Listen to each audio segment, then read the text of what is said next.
The motorcycle world is in chaos, and it's happening faster than anyone expected. Welcome back to Bike Tech, your go-to channel for everything two-wheeled. Today, we are breaking down the 2025 motorcycle market crash that's sending shockwaves across the industry. Whether you're a rider, investor, or enthusiast, this affects you more than you think. The perfect storm hits in 2025. The crash didn't come from one single cause, it's a combination of factors that have been building up since the pandemic era. From inflated prices to overproduction and changing rider demographics, the industry ignored all the red flags. Now, dealers are drowning in unsold inventory, manufacturers are cutting jobs, and resale values are tanking across the board. The price bubble finally burst. Let's talk about prices. Between 2021 and 2024, motorcycle prices soared due to supply chain shortages and massive demand spikes. But now in 2025, that bubble has popped. What used to be a $12,000 bike is now sitting at $8,000 on the floor, and no one's buying. The value depreciation is worse than anyone anticipated, especially for newer models. Used market collapse. If you thought buying used was safe, think again.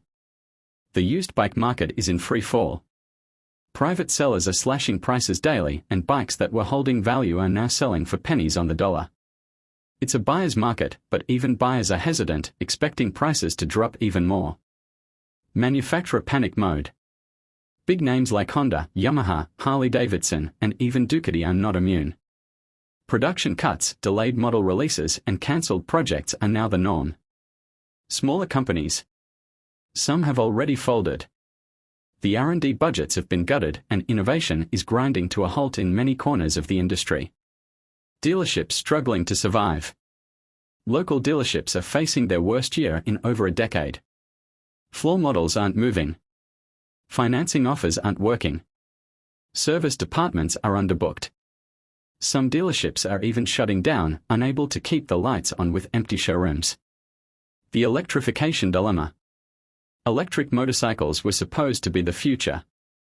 But in this economic climate, they've become a luxury no one's buying. High prices, low demand, and limited infrastructure have made e-bikes a risky bet.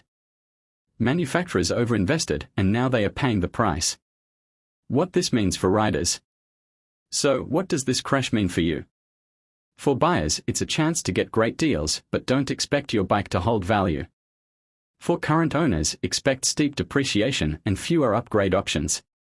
For the community, the crash is reshaping what riding means in 2025, less flash, more purpose. Will the market recover? There's hope, but it's not immediate. Experts predict a slow rebound, possibly starting late 2026, depending on economic trends, tech adoption, and consumer confidence. For now, the industry is in survival mode, and only the most adaptable will make it through. Outro. Stay informed with Bike Tech. That's the full breakdown of the 2025 motorcycle market crash and why it's worse than most think. At Bike Tech, we are staying on top of this story, so don't forget to subscribe and hit the bell icon for the latest updates, deep dives, and insights from the world of motorcycles.